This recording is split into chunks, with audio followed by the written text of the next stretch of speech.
എന്റെ അച്ഛനൊരു പാവമായിരുന്നു, ഒരു പാവം വക്കീൽ ഗുമസ്തൻ. അമ്മയും അങ്ങനെ തന്നെ. പാപപുണ്യങ്ങൾ, ചാസ്റ്റിറ്റി, ചാരിത്ര്യം, പെണ്ണിന്റെ ശുദ്ധി, മദർഹുഡ്, വിവാഹം, ഇതിനെപ്പറ്റിയൊക്കെ ഒരു പ്രത്യേക കാഴ്ചപ്പാട് തന്നാണ് അവരെന്നെ വളർത്തിക്കൊണ്ടുവന്നത്.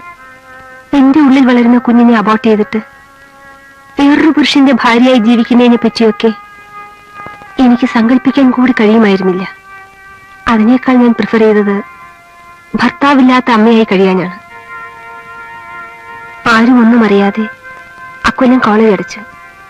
റീഓപ്പണിംഗ് ആയപ്പോൾ ഞാൻ മടപ്പള്ളിക്ക് ട്രാൻസ്ഫർ വാങ്ങിപ്പോയി. ഇല്ലാത്ത ഭർത്താവിനെ പറ്റി ഞാൻ ഇവിടെ ഒരു കള്ളക്കഥ പറഞ്ഞു. ശില്പ വളരാൻ തുടങ്ങിയതോടെ ചുറ്റുമുള്ളവരുടെ സംശയമുറ്റിയ നോട്ടങ്ങളിൽ നിന്നും അന്വേഷണങ്ങളിൽ നിന്നും ഓടി വിളിക്കാൻ വേണ്ടി ഞാൻ നൈജീരിയയിൽ ഒരു ടീച്ചിങ് അസൈൻമെന്റ് വാങ്ങി അങ്ങോട്ട് പോയി. ഒരു ലോങ് ലീവ്.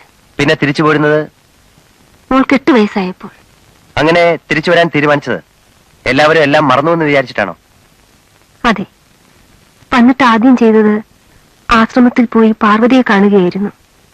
എല്ലാം പറഞ്ഞ് മാപ്പ് ചോദിക്കാൻ. എനിക്കത് വേണ്ടി വന്നില്ല. കാരണം അപ്പോഴേക്കും അവൾ എന്തും മറക്കാനും പൊറുക്കാനും കഴിയുന്ന ഒരു സ്റ്റേജിലെത്തിയിരുന്നു. ഹരീഷിന്റെ മോളാണെന്ന് അറിഞ്ഞപ്പോൾ അവൾ ശില്പയെ കെട്ടിപ്പിടിച്ച് തേങ്ങി. അവൾക്കിപ്പോഴും ആ മനുഷ്യനോടുള്ള സ്നേഹത്തിന് ഒരു കുറവും ഉണ്ടായിട്ടില്ല എന്നെനിക്ക് തോന്നി.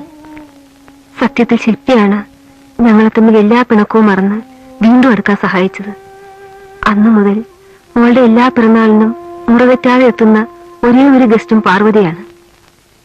ഹരികൃഷ്ണനും നിങ്ങളും തമ്മിൽ വീണ്ടും കാണുന്നത് ടൗൺ ഹാളിലെ ആ ഫംഗ്ഷൻ വെച്ചായിരുന്നോ? അതെ.